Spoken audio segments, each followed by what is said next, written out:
somos a Igreja Assembleia de Deus. Glória a Deus, aleluia. Nosso pastor é o pastor Eduardo Campos. Glória a Jesus.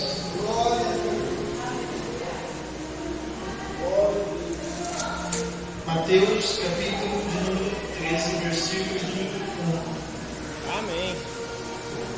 Quem achou aí também? Amém. Diz assim na Bíblia: tendo Jesus saindo de casa naquele dia, estava sentado junto ao mar, e ajuntou-se muita gente ao pé dele, de sorte que, entrando num barco, se assentou, e toda a multidão estava em pé na praia.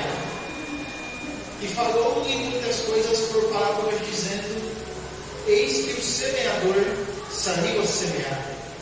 E quando semeava, uma parte da semente caiu ao pé do caminho, e vieram as aves e comeram.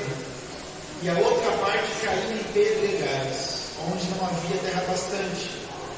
E logo nasceu, porque não tinha terra funda, mas vindo o sol, queimou-se e secou-se, porque não tinha raiz. E a outra caiu entre espinhos, e os espinhos cresceram-na e sufocaram-na. E a outra caiu em boa terra, e deu fruto a 100, outro a 60, e o outro a 30. Quem tem ouvidos para ouvir, e ouça. Aleluia, glória a Deus.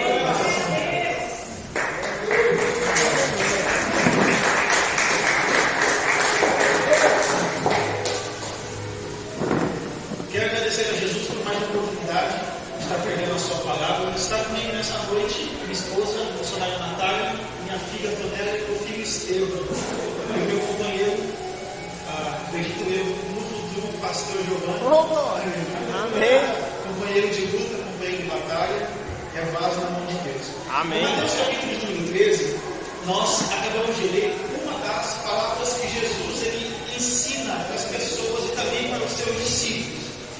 E essa palavra ela contém algumas informações que eu quero traduzir para nós nos dias de hoje. A Bíblia diz que o próprio Jesus ele fala para pegar o Evangelho de uma forma que todos entendam. Por quê? Porque todas as vezes que Jesus ele pregava, ele ensinava para aquelas pessoas, nós vamos perceber que Jesus ele ensinava no cotidiano da época das pessoas. Todas as vezes que ele ia dar algum exemplo de alguma coisa, ele sempre dava um exemplo da época das pessoas. Por exemplo, aqui ele estava falando sobre o plantio, sobre semear e também sobre colher, porque na época deles era muito comum isso. Então quando ele diz, eis que o semeador saiu a semear, do outro lado do campo tinha uma pessoa plantando e tinha uma pessoa semeando. Então ele ensinava as pessoas no que acontecia na época das pessoas. Era por isso que muitas vezes para algumas pessoas era mais fácil de entender o que Jesus estava querendo passar. Mas no verso de número 1, a Bíblia diz assim: tendo Jesus saído de casa naquele dia, estava sentado junto ao mar, de sorte que ajuntou muita gente ao pé dele. Por que as pessoas estavam ao pé de Jesus, ou seja, perto de Jesus, quando ele saiu de casa, estava sentado ao mar, estava ensinando? As pessoas estavam próximas de Jesus, ou perto de Jesus, porque eles entenderam o que nós entendemos hoje em dia, que o que vem de Deus é bom. Nós todos sabemos que o que vem de Deus sempre vai ser bom. As pessoas estavam perto de Jesus porque eles entendiam que a sua palavra era boa, a sua presença era boa, estar perto de Jesus era bom. Então, a Bíblia diz que eles estavam perto de Jesus porque o que vem de Deus sempre vai ser bom. Tanto é que a Bíblia diz que a vontade de Deus ela é boa, perfeita e agradável. Só que tem um porém: o que vem de Deus é bom, só que não agrada a todos. Eita, Aleluia. Vocês vão entender. O que vem de Deus, irmão, sempre vai ser bom. Mesmo se você está passando por luta, ele ainda continua sendo bom. Mesmo se estamos passando na prova, sendo bom. Deus ele nunca muda, Deus ele sempre é o mesmo. E quando eu digo que o que vem de Deus é bom, só que muitas vezes não agrada a todos, eu me lembro de João capítulo 6. A Bíblia diz que Jesus estava cuidando e ensinando algumas pessoas no deserto. Só que já havia 3 dias que as pessoas não haviam comido absolutamente nada. Um dos discípulos chega até Jesus e fala: mestre, despede a multidão que vem atrás de nós. Jesus disse: eu não posso despedir esse povo desse jeito. Por quê? Porque quem tem fome precisa comer. A Bíblia diz que Jesus ele pergunta: o que é que nós temos? E um dos discípulos se levanta e diz: nós temos apenas 5 pães e 2 peixinhos. Só que os discípulos perguntam: o que é isso para tanta gente? A Bíblia diz que Jesus ele pega os 5 pães, a Bíblia diz que Jesus ele pega os 2 peixinhos e ele dá graças a Deus e faz uma oração, na qual, nesta oração, a Bíblia diz que ele multiplica toda aquela semente e a Bíblia diz que ele alimenta mais de 5.000 homens, fora as mulheres e as crianças. Então, nesse momento, o que estava acontecendo com os discípulos e com as pessoas que seguiam Jesus era bom, porque eles estavam saciando aquilo que eles realmente queriam, a fome, não somente uma fome física, mas também uma fome espiritual. Só que a Bíblia diz que depois que Jesus ele multiplica pães e peixes, a Bíblia diz que Jesus ele se retira desse lugar e ele vai para o outro lado da margem. Quando as pessoas perceberam que Jesus já não estava mais ali, a Bíblia diz que eles foram atrás de Jesus, só que eles não encontram Jesus. Descobriram que Jesus foi ainda para o outro lado da margem e eles tornaram ir até encontrar Jesus. Só que quando eles encontram Jesus, a Bíblia diz que Jesus vira para eles e fala assim: vocês não estão aqui por minha causa, vocês não estão aqui por mim, não é pela minha presença que vocês estão aqui, mas vocês estão aqui porque vocês sentiram fome de novo. Vocês estão aqui porque vocês querem ver os milagres que eu ainda continuo fazendo. A Bíblia diz que esses discípulos não gostaram do que Jesus estava ensinando ou falando naquele momento. Por quê? Porque muitas vezes só vai ser bom as coisas de Deus para nós quando essas coisas nos agradam. Quando as coisas de Deus deixam de nos agradar, geralmente para nós já não é mais bom. Geralmente para nós já não é mais legal. A Bíblia diz que Jesus ele começou a ensinar quem ele realmente era, qual era o propósito dele, ao ponto dele dizer: olha, sabe quem eu sou? Eu sou a água da vida. Se você beber de mim, nunca mais terá sede. Se você beber dessa fonte, você nunca mais vai ter sede.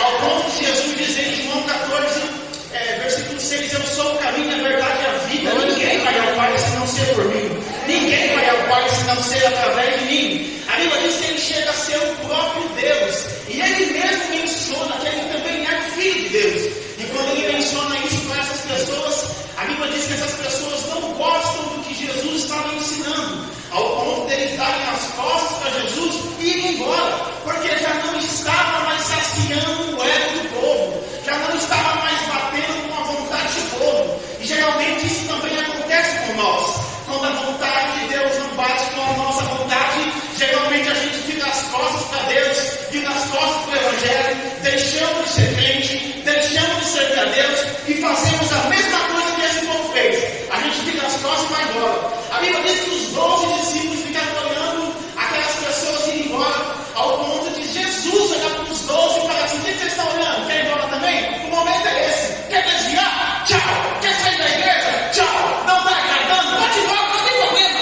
A Bíblia diz que Pedro se levanta e fala: Senhor, para onde nós iremos e só tu tem as palavras de vida eterna? Está difícil, mas ele ainda continua sendo Deus.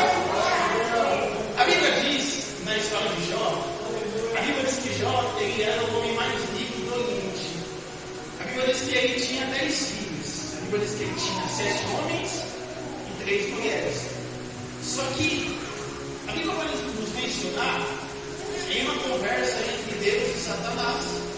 A Bíblia diz que Deus vira para Satanás e fala: você viu lá embaixo o meu servo Jó? E Satanás fala: eu vi. Então Deus fala: pois é, ele é um homem obediente, temente, fiel a mim. Ele é um homem reto aos meus olhos. A Bíblia diz que Satanás vira para Deus e fala assim: ele é assim porque ele tem boas famílias, tem bons animais, ele tem saúde, tem bons filhos. Deixa eu tocar na vida dele para ver se ele ainda continua fazendo o que ele sempre fez. Deixa eu tocar na vida dele para ver se ele ainda continua te adorando. Irmãos, a Bíblia diz que Jó, sem saber se seus filhos tinham pecado, ele ainda sacrificava pelos seus filhos, sem saber se os seus filhos estavam no erro ou não, pelo temor que ele tinha a Deus e também a presença de Deus. Só que a Bíblia diz que Deus falou assim: olha, você pode tocar em tudo, menos na vida desse homem. A Bíblia diz que num só mesmo dia, Jó perdeu todos os seus filhos, Jó perdeu os seus bens, Jó perdeu sua riqueza, Jó perdeu o seu gado, Jó perdeu a sua autoridade que ele tinha dentro e fora de casa. A Bíblia diz que Jó, ele adquire uma doença chamada lepra, que somente com as suas unhas não era o suficiente para se coçar, ao ponto dele ter que se coçar com um caco de telha para saciar a coceira que ele tinha. A Bíblia diz que os amigos de Jó, quando Jó estava na prova, os amigos falaram assim: Jó, você só pode estar passando por isso porque você deve estar em pecado. E Jó falou: não estou em pecado. E nós bem sabemos que tem uma frase famosa de Jó que ele diz: Deus me deu, Deus tomou, bendito seja o nome do Senhor. A Bíblia diz que a própria mulher de Jó olha para Jó e fala assim: Jó, esse é o Deus que a gente serve, esse é o Deus que a gente adora desde sempre. Desde sempre nós adoramos a Deus, e é isso que a gente recebe dele. A Bíblia diz que a mulher de Jó fala assim: Jó, amaldiçoa o seu Deus e morre. Então ele diz: mulher, se eu nasci pelado do ventre da minha mãe, pelado também posso morrer. Se Deus me deu tudo que eu tinha, Deus tem a autoridade de tocar, de tirar e fazer o que ele quiser, mas ele não vai deixar de ser Deus por conta disso. Ou seja, ela Jó falando com a sua esposa e também com seus amigos: está difícil? Tá, mas ele ainda continua sendo Deus. Está complicado? Lógico que tá, mas ele ainda continua sendo Deus. Estou sofrendo? Estou sofrendo, mas ele ainda continua sendo Deus. A Bíblia diz em Jó capítulo 14, versículo 7, ele diz que ainda há esperança para a árvore que foi cortada. Em Jó capítulo 19, versículo 25, ele diz: eu sei que o meu Redentor vive e que por fim se levantará sobre a terra. Ou seja, está difícil demais, mas ele ainda continua sendo Deus. Glória a Deus, aleluia. Porque Jó estava entendendo que o que vinha de Deus era bom, só que às vezes não ia agradar. E às vezes acontece a mesma coisa conosco. Quando as coisas estão tudo bem, Deus é maravilhoso nas nossas vidas, mas quando as coisas começam a desabar, às vezes nós desanimamos da presença, desanimamos do Evangelho, desanimamos do corpo de Cristo. O que vem de Deus é bom, só que às vezes não vai agradar. A Bíblia continua dizendo no versículo de número 3, diz assim: e falou muitas coisas por palavra, dizendo: eis que o semeador saiu a semear, e quando semeava, uma parte da semente caiu ao pé do caminho, e vieram as aves e comeram. Isso aqui é muito importante para nós, porque no reino espiritual, eu acredito que todos saibam, no reino espiritual, irmãos, nós somos uma semente, e toda semente ela tem que ser plantada em terra boa. Para quê? Para crescer e dar frutos bons para o Senhor. Só que aqui, a Bíblia diz que um semeador, ele até saiu para semear, só que a Bíblia diz que enquanto ele semeava, uma das sementes caiu ao pé do caminho, na beira do caminho. A Bíblia diz que quando essa semente cai, veio a ave e pegou essa semente. Essa semente, ela nos representa, porque nós somos uma semente. Essa ave, ela representa o tipo do inimigo. Por que a ave teve acesso à semente? Porque a semente caiu na superfície, caiu no superficial. Isso significa o que para nós? Que crente que vive uma vida superficial vai doer, mas vai curar. Você que é a primeira vez que eu pego aqui? Crente que vive uma vida superficial, crente que vive uma vida de qualquer jeito, fica fácil do inimigo pegar. Agora eu quero ver se a ave, se o inimigo tivesse pego a semente, se a semente dentro da terra. Entrar dentro da terra significa quando você entra em Cristo, quando você morre para o mundo e você vive uma vida totalmente para Cristo. Aí Satanás ele não vai ter acesso à sua vida. Lembra o que está escrito em João capítulo 12, versículo 24? Jesus ele escreveu assim: na verdade, eu vos digo, se o grão de trigo cair na terra e não morrer, vai ficar só. Mas se morrer, vai dar muito fruto. Ele estava dizendo, se a semente cair na terra e não morrer no mundo, se nós que somos a semente entrar na igreja e não morrer no mundo, nós vamos ficar só. Mas se a gente entrar na igreja e morrer no mundo, nós vamos dar muito fruto. Glória a Deus. Vocês vão verificar melhor, olha aqui. Em Lucas 22, versículo 31 e 32, Jesus olha para Pedro e fala assim: Simão, Simão, eis que Satanás me pediu a sua vida para ser andado no trigo, mas eu roguei por ti, para que a sua fé não desfaleça. E quando tu te converter, aí você ajuda os teus irmãos. Isso aqui foi uma palavra. Porque Pedro estava andando 3 anos e meio com Jesus. E Jesus vira para ele e fala assim: Pedro, quando você se converter, aí você ajuda os outros. Porque nesse momento Pedro ele achou que ele estava bom, que ele era um super crente, dando lugar para o inimigo, dando lugar para o diabo. Não, o tema não desse lugar para o inimigo, ele dando lugar para o diabo. E achando que estava bom. Só que você percebe que no versículo 22, Jesus, no versículo 31, Jesus não chama ele de Pedro. Jesus chama ele de Simão. E nós bem todos sabemos que Simão era o velho homem de Pedro. Então quando Jesus ele fala: Simão, Simão, Satanás me pediu a sua vida para se andar, ele estava dizendo: Simão, Simão, ou seja, velho homem, velho homem. Você está achando que está bom, mas não está não, mano. A semente está caindo na terra, mas não está entrando. A pessoa está entrando na igreja, mas não está morrendo no mundo.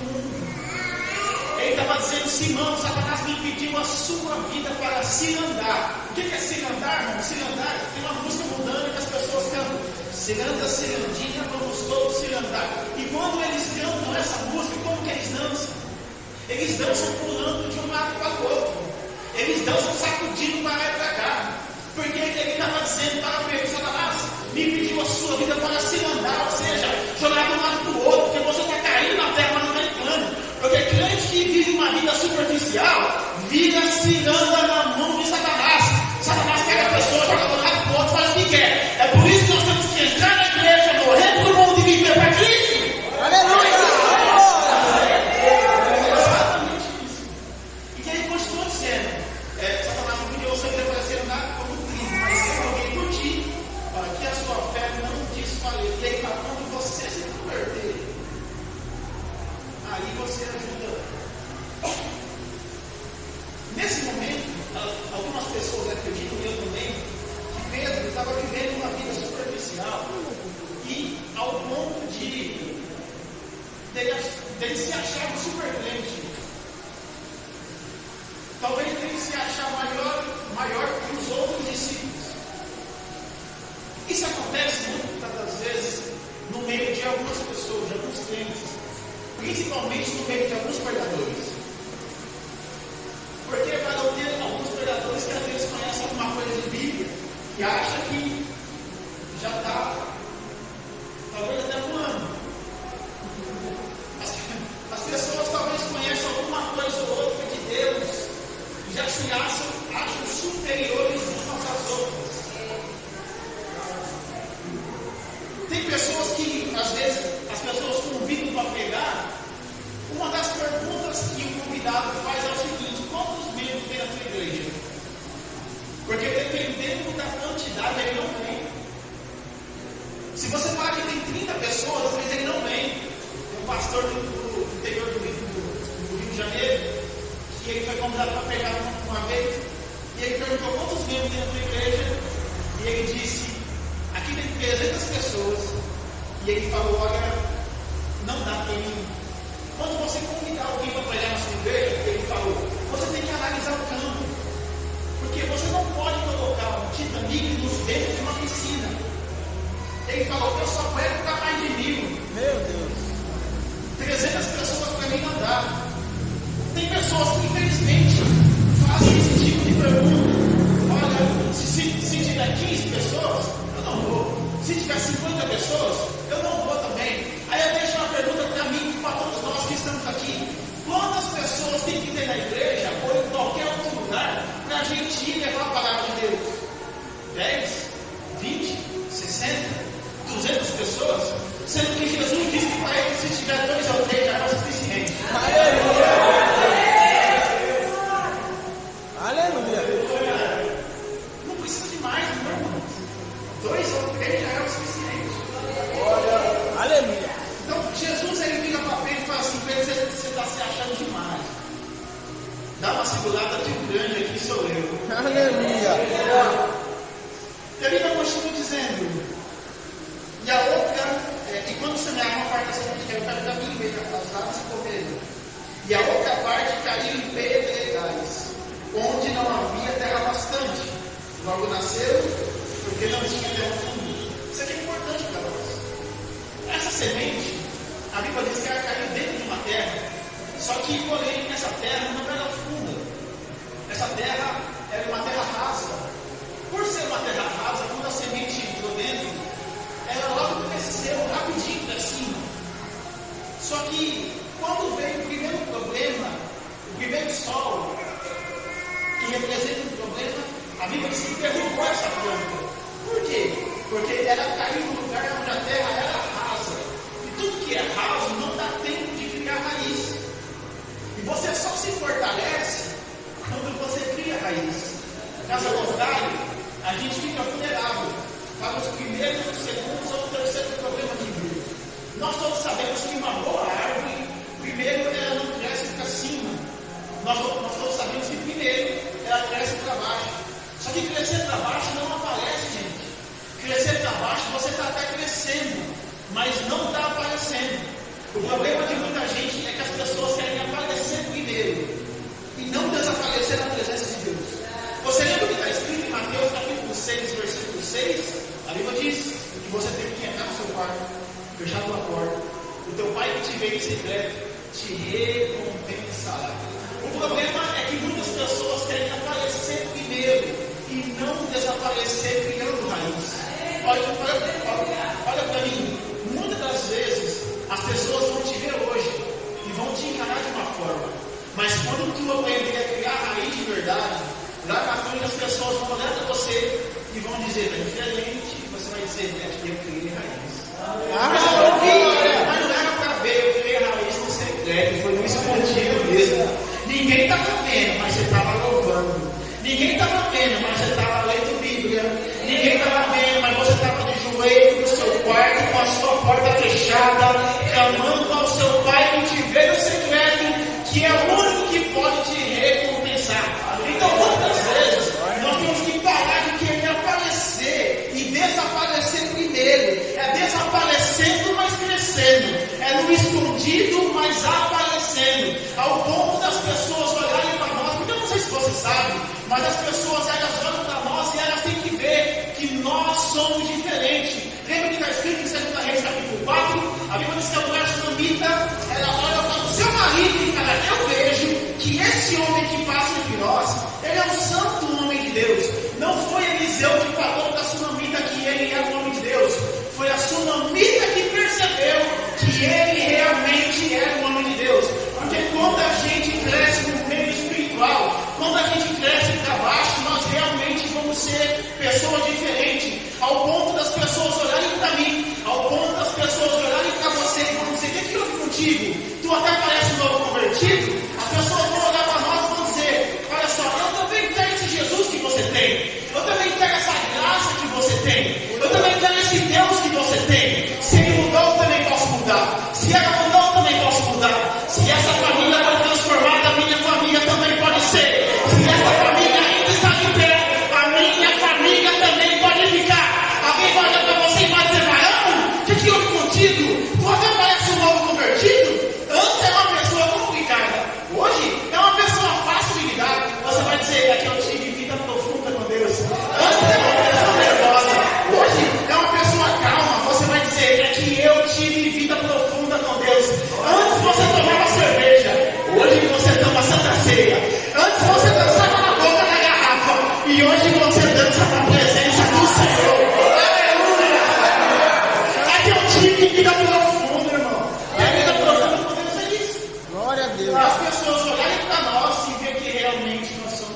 pessoas diferentes. Eu vou pedir para me ajudar. Eu vou falar algumas coisas. Ele vai dizer assim, no versículo 7.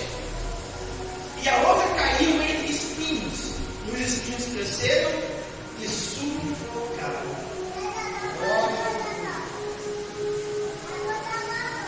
Isso aqui é muito importante para nós. Que a Bíblia diz que essa semente, ela até caiu no lugar, só que esse lugar tinha muito espinho. E a Bíblia diz que essa semente ela até cresceu.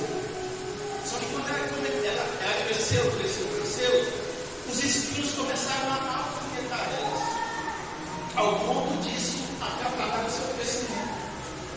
O que isso representa para nós? Que muitas vezes, nós dentro do ministério, nós até crescemos no ministério, só que os problemas lá fora começam a nos alfinetar, ao ponto de atrapalhar o nosso crescimento aqui dentro. Os problemas mundanos atrapalham a nossa vida espiritual. Por muitas vezes a gente entrar na igreja, mas não morrer com o mundo. Da gente cair na terra, mas não entrar nela. Muitas vezes a gente vive uma vida superficial, onde fica fácil do inimigo querer nos acusar, principalmente no nosso passado. Quando essa semente cai e ela é atrapalhada no seu crescimento, por ser alfinetada, nosso ministério é a mesma coisa, gente. Se a gente não esquecer do passado, se a gente não perdoar o passado, e se a gente não morrer para o mundo e viver para Cristo, isso vai acontecer a mesma coisa com nós. Porque geralmente o mundo nos atrapalha aqui dentro. Você lembra de 1 Reis capítulo 18, versículo 21? A Bíblia diz que Eliseu olha para o povo, Elias olha para o povo, e ele diz: até quando vocês vão cochear entre dois pensamentos? Se quer servir a Deus, sirva a Deus. Se quer servir a Baal, sirva a Baal. Ou seja, ele estava dizendo: quer servir a Deus, faça com excelência. Quer servir ao mundo, fazer o que? Sirva também, mas se decide.